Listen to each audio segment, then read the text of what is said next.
All right, the Romantic intro, page 698. Excuse me. As you went through this, notice the years at the top. And as I've told you in the other introductions, this isn't a clear cut, this is from this year to this year, and then the next era is this year to this year. A lot of them overlap, okay? Some of them kind of dissolve out as the other one, you know, fades up, that type of thing. But notice this is our time period where we had our, you know, revolution here in America.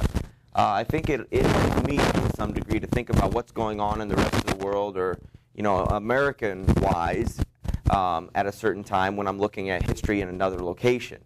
So when we are thinking and reading about, you know, these different things during this time period in England, what's going on in America is we're, you know, fighting for our independence, or getting ready to, or we've just established our independence. This might be one of the first units that you can start kind of recognizing to some degree, in that when I was in history class, you know, we barely touched anything in old days like pilgrims and stuff. Most of it was we started in the Revolutionary War. You know, we spent a lot of time there. Teachers liked it. You spent a lot of time in the Civil War and a lot of time in World War II. We never made it to Vietnam because we ran out of time. That's how it was always going about when I was in school. So this might help you a little bit, you know. And then the next unit that we have, the Victorian, you know, that'll be in the 1800s. So visually, you will be more familiar with the Charles Dickens, the Sherlock Holmes era, the Sweeney Todd era. You know, just visually, you have some sort of connection to it, or you should, I would think. But as you see on this first page, tons of revolutions, and it's not just American, okay? It's a spirit. It's a mindset. Maybe it's just a little bit of a coincidence. But sprinkled throughout the world, you can see, you know, not just fighting and such, but we have the beginning of the Industrial Revolution. The influx of population just going through the roof in the city. People are moving close to the city. You know, industry is starting to pick up, technology, steam power. You know, that stuff is starting to really, you know, push to the forefront of, you know, what they've done up until this point. And so it's, you know, everything you remember from your history class and such, you know, is starting to take place here. And we will see how that trickles down and affects the society. It's not all great. An economy, things are wonderful. Okay, there are people who suffer as a result of, you know, this factory lifestyle, and we'll talk about that in a bit. You know, we see the American and French revolutions going on. Down in Latin America, there were some revolutions. You know, the Napoleonic Wars, if you've heard of Napoleon, hopefully you have in your world history course. You know, this was going on this time period, so when you think of Napoleon, it's this particular era and such. On the next page, underneath Romanticism, each semester, for a split second, I think of when we get to the Romantic era, it's going to be romance and flowery and hearts and all that. It's absolutely nothing like that. It's a complete 180 of that, in fact. But for some reason, you hear romantic and you think romance, Valentine's Day, flowers, balloons, all that stuff. But any association you have with that, get rid of it.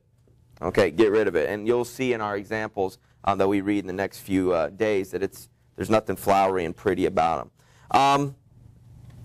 While the Enlightenment praised reason and its limits, the Romantics were fascinated by extreme physical sensations and mental states, even terror and madness. So that's something important to remember. We'll have a story written by Samuel Taylor Coleridge called The Rime of the Ancient Mariner. He wrote most of his stuff when he was high on opium. Okay? They get to this enlightened state to some degree where they, you know, forget about what's happening here and they just go to a different plane of thought and consciousness. Okay? And that's where they found motivation and found creativity and such. You know, so that's a moment in this particular history. Romantics' works are filled not with moderation and social cohesion, but with exotic extremes, whimsy and caprice, nightmares and visions, innocent children, lone wanderers, and quests after the unattainable. That sounds like a lot, but as you will see in a couple of our pieces, especially Rime of the Ancient Mariner, a lot of those things are kind of wrapped into one. the innocence of children and stuff we'll talk about in a little bit. It's one of your big ideas and such. But, that is prevalent in a lot of the stuff that we go over. Yeah, just other key things in there. The skeptical intellectual is the representative figure of the Enlightenment. Remember we talked about the Enlightenment. People were a little bit more skeptical of religion. Not necessarily, well, I'm an atheist now, and blah, blah. No, they were just a bit more skeptical and leery and hesitant. That was the Enlightenment period. Here, the Romantics, it's the sublimely inspired. These people are just, they're inspired to write something. What inspires them, and we just talked about it, those extreme mental states and those various things of motivation and inspiration. So that's something to keep in mind as we get going. They valued expressions of feelings as authentic. Someone who was capable of feeling deeply demonstrated a natural human sympathy both to nature and to the feeling of others.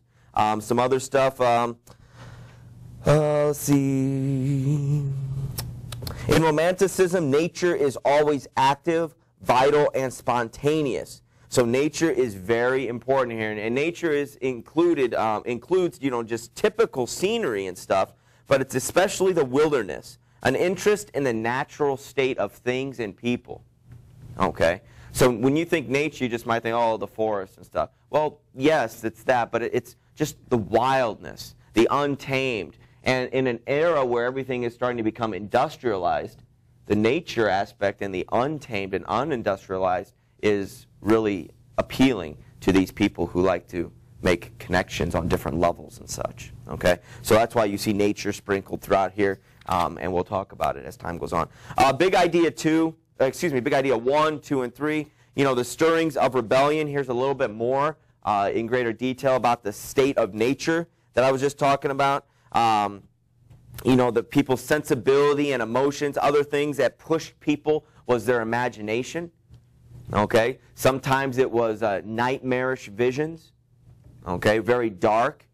Sometimes it's a dark vision that helps them into the light, in their everyday life. So these nightmares and these visions they have, could educate them in some degree, as we'll see later on. William Blake is a key to that, and we'll talk about him in a little bit. Big idea 2, some additional information about nature. What do they truly think it is? So if you needed some more dialogue, text, differentiating the Enlightenment period way of thinking with nature and such, moving into the Romantic, here is some more information for you. The Romantics preferred their nature wild and untamed. Other things, the child and the common man. Not necessarily we're going to write something about the king or this famous athlete or something. It was more about the common person. Okay, we'll read something today about the chimney sweepers. Just common people. Okay, people wandering around the street. The children, the innocence of children. That's the stuff that motivated and inspired writers. It wasn't the prestige of some celebrity. It was the common person.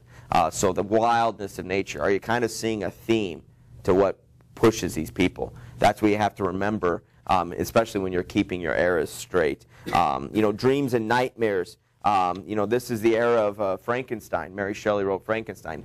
When this was a year-long course, we would read an excerpt from it. We just don't have time to put that in here. But a real dark image there. Industrialization and science and stuff. At its most gothic. And so that's big idea 2. Big idea 3. The quest for truth and beauty. Excuse me. The revolutionary spirit. Because the revolution was going on and people are getting more and more, worked up or agitated, a lot of poets and writers found themselves kind of taking up the fight for other countries, not just their own.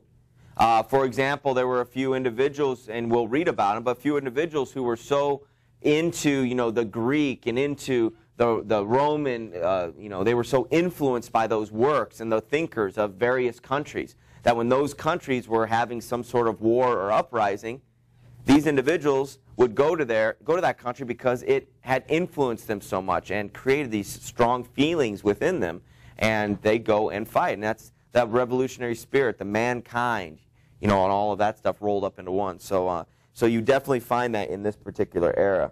You know, the spirit of nationalism, exotic places, going to certain places and coming back. And we kind of started that a little bit with Gulliver's in the last one. You know, with travel brochures, how people started to go to various areas and places and come back and tell stories about it. Here we will see some more stuff sprinkled throughout, and if we had more time, even more stuff.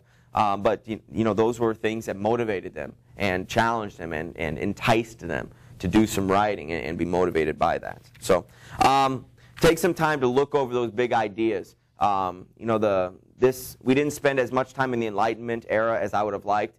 We're going to spend about the equal here in the Romantics. But these are two eras that are very important, but yet we can't necessarily give the amount of time that I would like to give to them.